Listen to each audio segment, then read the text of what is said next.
American Captain America, Christian Pulisic, has a new head coach. News hot off the press this morning on Monday morning. AC Milan fire coach Paulo Fonseca and Sergio Conceicao hired. Yeah, the news is that Conceicao gets the job. Yesterday, it was Fonseca himself who told the media, "Yeah, I got the sack.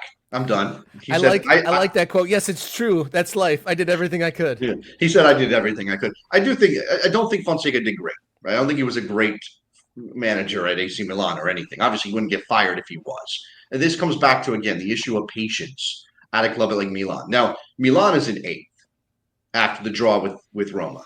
So their position is not acceptable. If they were in fourth or they're in fifth, they would say, "Wow, we got to do better." We're supposed to be. They're not quite Juve where they expect to win it, but they think they can or they should be in the conversation to win it every single season. And so here they are with another managerial change. If we think about it from an American perspective, the upshot here, Pulisic having to work with another manager. I imagine as soon as he's healthy, he'd be back in the squad. Yunus Musah injured as well. A little bit different situation. He was starting his feet underneath him. Fonseca was starting to trust him.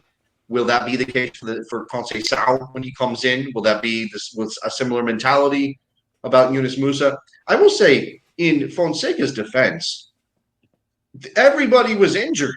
Like everybody, Leao was out, Pulisic was out. He was missing players across his team. Musah was out.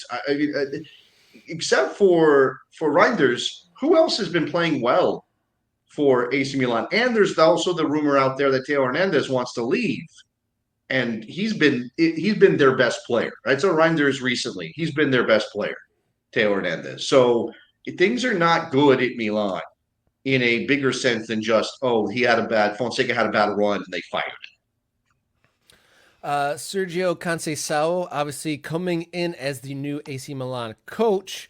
He was for I think 5 or 6 seasons the head coach at Porto in Portugal, and was a bit of a journeyman player. So not necessarily someone locked in for stamped for success. Obviously, Yep. he did well. I mean, I believe he won a championship and was in the top three throughout his tenure at Porto, but hasn't coached much outside of Portugal. If you were a Christian Pulisic stan hoping for AC Milan to make a run, would this hire get you excited?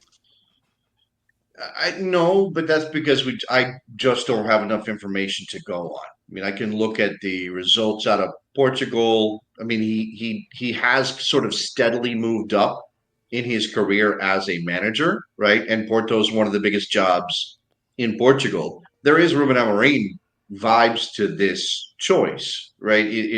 And Portuguese managers are kind of everywhere and have been, but especially now. And replacing a Portuguese manager, which they're not all the same, but it's interesting that AC Milan went from Portuguese manager to Portuguese manager, and they're getting a guy that I'm imagining they think can find a way to improve results. I mean, you don't hire somebody you think is going to be worse. So yeah, I trust that Pulisic will be in the lineup because he is one of AC Milan's best players. It'd be nice if he had a little bit more support. Obviously, if Leao was healthy, I think Chukwueze came out of that game against Roma injured. So how does this attack Morata? Has he been anything that exactly what Milan wants at the front of that formation? Tammy Abraham is the answer. No. So yeah, there's some work for Sergio Conceição. Rumors about Darwin Nunez maybe going there on loan, but we shall see.